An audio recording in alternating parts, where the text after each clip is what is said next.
ನನ್ನ ಪ್ರಕಾರ ನಾನು ಹೇಳ್ತಾ ಇರೋದು ಈಗ ನಾನು ಡಿಸೈಡ್ ಮಾಡೋಕ್ಕಾಗೋದಿಲ್ಲ. It is a very big subject ಅಲ್ವಾ. ಈಗ ನಾವು ನಮ್ಮ ಇದ್ರದ್ದು ಯಾವ್ದು ರಿಪೋರ್ಟ್ ಅದು ಗಾಡ್ಗೇಲಲ್ಲ ಕಸ್ತೂರಿ ರಂಗನ್ ರಿಪೋರ್ಟ್ನ ಜಾರಿ ಮಾಡೋದಕ್ಕೆ ಎಷ್ಟು ಕಷ್ಟ ಇದೆ ನೀವೇ ನೋಡಿದ್ದೀರಾ. ಎಲ್ಲರೂ ಕೂಡ ಇಲ್ಲ ಇದು ಒಪ್ಕೊಳ್ಳೋಕೆ ಸಾಧ್ಯ ಇಲ್ಲ, ಇದು ಆಗಬಾರ್ದು, ಇದು ಎಲ್ಲ ಸ್ಥಳೀಕರೆಲ್ಲ ವಿರೋಧ ಮಾಡ್ತಾರೆ.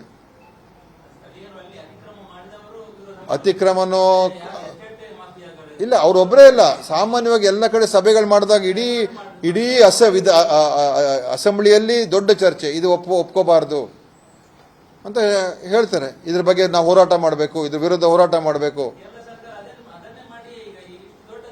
ಅದಕ್ಕೆ ನಾವು ಹೇಳೋದು ಇದು ಒಬ್ರದ್ದು ಕಾಂಟ್ರಿಬ್ಯೂಷನ್ ಅಲ್ಲ.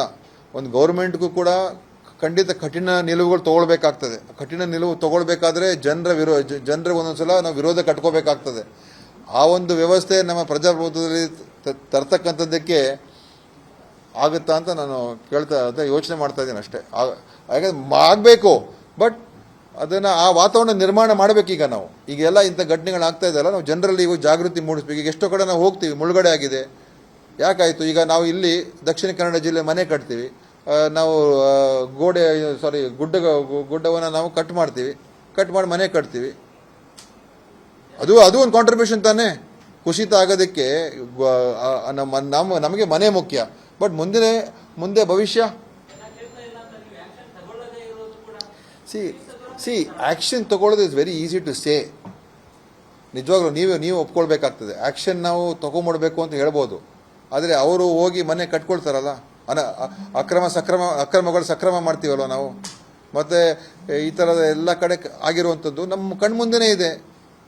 ಸೊ ಇದನ್ನು ನಾವು ಇದ್ರ ಬಗ್ಗೆ ಹೇಗೆ ನಾವು ನಿವಾರಣೆ ಮಾಡಬೇಕು, ಹೇಗೆ ನಾವು ಕ್ರಮ ತಗೊಳ್ಬೇಕು, ಈಗೆಲ್ಲ ಇದ್ರ ಬಗ್ಗೆ ಖಂಡಿತವಾಗಿಯೂ ನಾವು ಆಲೋಚನೆ ಮಾಡಲೇಬೇಕು. ನಾವು ಇಂಥ ಜಾಗದಲ್ಲಿ ಮನೆ ಕಟ್ಟಕ್ಕೆ ಬಿಡೋದಿಲ್ಲ ಅಂತ ಹೇಳಿದ್ರೆ ಹೇಳೋಣ, ಅವ್ರು ಹೇಳ್ತಾರೆ ನಾವು ಮನೆ ಕಟ್ಟಲೇಬೇಕು ಅಂತ ಹೇಳ್ತಾರೆ. ಅವಾಗ ಏನು ಮಾಡೋದು? ಸೊ ಇದ್ರ ಬಗ್ಗೆ ಒಂದು ಪಾಲಿಸಿ ತರಬೇಕಾಗ್ತದೆ, ಏನೋ ಒಂದು ನೀತಿ ತರಬೇಕಾಗ್ತದೆ, ಇದಕ್ಕೆ ಒಂದು ಗೈಡ್ಲೈನ್ಸ್ ತರಬೇಕಾಗ್ತದೆ.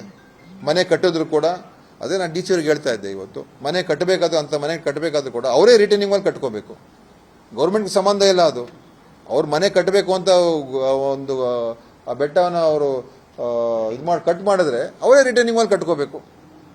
ರಿಟರ್ನಿಂಗ್ ವಾಲ್ ಕಟ್ಟಿದ್ರೆ ಮಾತ್ರ ಮನೆ ಕಟ್ಕೊಳ್ಳೋದಕ್ಕೆ ಅವ್ರು ಪರ್ಮಿಷನ್ ಕೊಡ್ಬೇಕು. ನಾವು ಏನಾದರೂ ಒಂದು ನಾವು ಹೊಸ ರೂಲ್ಸ್ ತರಬೇಕಾಗ್ತದೆ. ಇಲ್ಲದೆ ಹೋದರೆ ಇದು ಎಲ್ಲ ಕಾಂಟ್ರಿಬ್ಯೂಟ್ ಆಗ್ತದೆ. ಅದು ಒಂದೇ ಅಲ್ಲ, ಅದು ಒಂದು ಸ್ಮಾಲ್ ಕಾಂಟ್ರಿಬ್ಯೂಷನ್ನು. ನಮ್ಮ ಡೆವಲಪ್ಮೆಂಟು ಇದು ಎಲ್ಲ ಆಗ್ತಾರೆ, ಅದೊಂದು ಕಾಂಟ್ರಿಬ್ಯೂಷನ್ನು. ಪ್ರಾಜೆಕ್ಟ್ಸ್ ಬರ್ತಾರೆ, ಅದೊಂದು ಕಾಂಟ್ರಿಬ್ಯೂಷನ್ನು. ಅನುಕ್ಷಣದ ಸುದ್ದಿಗಳಿಗಾಗಿ ವಿಸ್ತಾರ ನ್ಯೂಸ್ ಯೂಟ್ಯೂಬ್ ಚಾನೆಲ್ ಸಬ್ಸ್ಕ್ರೈಬ್ ಮಾಡಿ. ಹೊಸ ಸುದ್ದಿಗಳ ನೋಟಿಫಿಕೇಶನ್ಗಾಗಿ ಬೆಲ್ ಐಕಾನ್ ಕ್ಲಿಕ್ ಮಾಡಿ. ಲೇಟೆಸ್ಟ್ ಅಪ್ಡೇಟ್ಸ್ಗಾಗಿ www.vistaranews.com ವೆಬ್ಸೈಟ್ಗೆ ವಿಸಿಟ್ ಮಾಡಿ. ಅಂಗೈಯಲ್ಲೇ ಜಗತ್ತಿನ ಸುದ್ದಿ ತಿಳಿಯಲು ವಿಸ್ತಾರ ನ್ಯೂಸ್ ಕನ್ನಡ ಆಪ್ ಡೌನ್ಲೋಡ್ ಮಾಡಿ.